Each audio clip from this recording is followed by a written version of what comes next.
Hello Pisces, Sun, Moon Rising, and Venus Signs. Kamusta kayo? Sana po nasa mabuti kayong kalagayan. Welcome back po sa Star Tarot.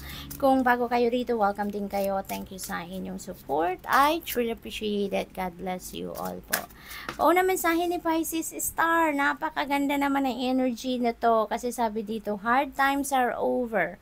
Look forward to an abundance of happiness, enthusiasm, and positivity. Ayan. So, papunta na kayo sa kumbaga, rising above your situation na kayo. Papunta na kayo sa pagkaginhawaan, no? Nahanap na ninyo dito yung solusyon sa problema, nalagpasan na ninyo or malalagpasan nyo na yung mga difficult situations na pinagdadaanan ninyo sa ngayon. Pay attention to your intuition at this time and move ahead confidently. Ayan. So, sa lahat ng ito na mga pangyayari sa buhay ninyo, Pisces, you are divinely guided.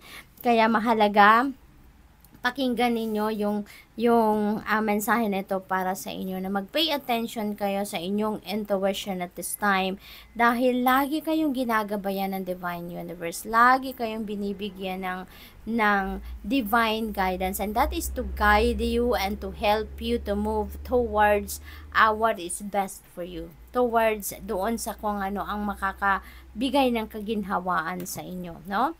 So, what else? Phoenix! Look at that! Dito sa star energy, yung parang na-pick up ko dito ng energy kanina is parang you are like a phoenix rising from the ashes, diba? Tapos dito sabi, be prepared to be renewed after a period of crisis. So, definitely, Pisces, may tagumpay kayong makukuha dito. Maaring meron kayong mahirap na sitwasyon na pinagdaanan in the past.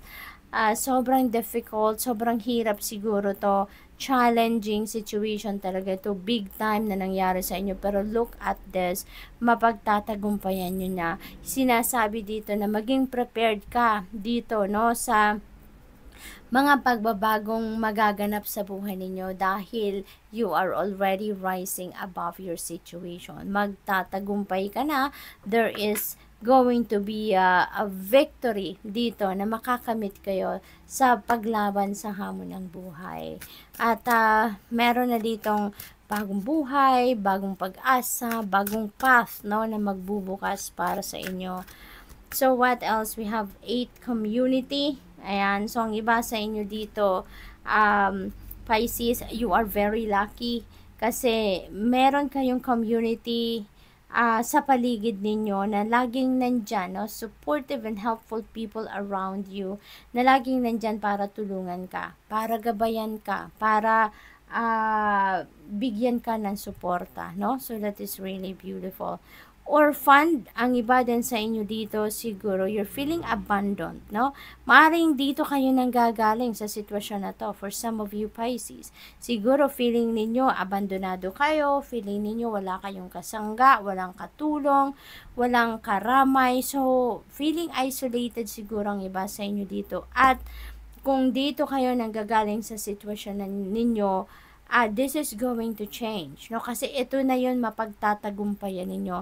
We also have number 5, and number 5 resonates with change. Kaya most likely, magkakaroon siguro kayo dito ng kalinawan sa inyong isipan. Magkakaroon din kayo dito ng realization siguro, no, na hindi dapat na gano'n ang iniisip ninyo, no? So, magkakaroon kayo dito ng energy shift at you're going to rise above your situation. Malalagpasan mo na yung crisis na to sa buhay ninyo, and maaaring with the help of these people around you, maaaring meron ditong taong susulpot talaga at mag-i-insist na tulungan ka, at maaaring magtatagumpay din siya sa pagtulong sa iyo, kaya mababago ang inyong sitwasyon. What else? We have mending. Ayan. So, there is, oh wow. So, look at this. Napakaganda. We have number 52. Kabaliktaran niya is 25. So, 25, 52. Maaring yung number 25 or 52 is a significant number for you. Or, renowned off nyo yan, ano, sa single digit, that is number 7, which is a lucky number, no? So, we have number 77 dito. So, I suggest, please look up for the meaning of number 77 po for more guidance, okay? There is mending. Meron ditong pagre-reconcile, meron ditong pag-aayos, no? Pagbabate na kung sino man siguro ang nakaalitan ninyo or someone na wala kayo sa same page. May mga hindi dito siguro pagkakaintindihan for some of you, at ngayon magkakaroon kayo ng pagkakataon na magbate, no? Meron kayo ditong pagkakataon na magkaayos kumbaga, no? So good luck to that. What else, Pisces? Tignan natin kung ano pa ang kaganapan dito for some of you. We have number 63, parenting. Ayan. So, ang iba sa inyo siguro magiging magulang na, no?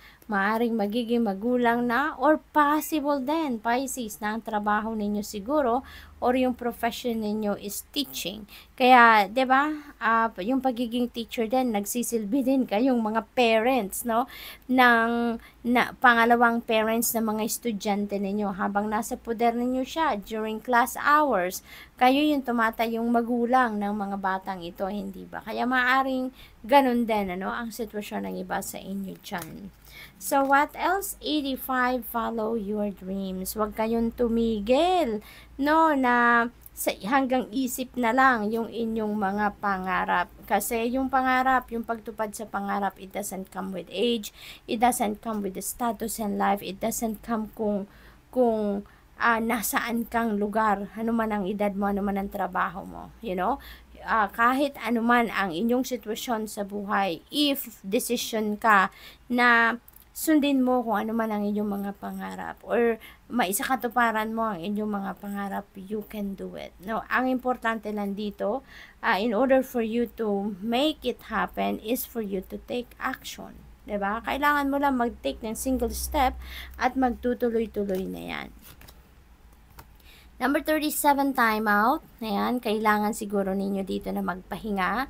Kailangan ninyo na mag-rest muna. Kasi nga, siguro, na-stress talaga kayo dito at some point, Pisces. Kasi nanggagaling kayo sa stressful situation, hindi ba? Kaya maaring napagod kayo. Ngayong magtatagumpay na kayo or ngayong napagtagumpayan nyo na, sorry. Ang kung ano mang challenging situation na yan, it's time for you to replenish your lost energy. It's time for you to relax, to rest. Ipagpahingan nyo naman ang inyong katawan, ang inyong isipan, ang inyong damdamin. Okay? Take a time out, take a breather so that you can rejuvenate, recuperate, and recharge, and so that you will be ready now for the next challenge sa buhay. Good luck. Thank you for watching. Love and light. Namaste.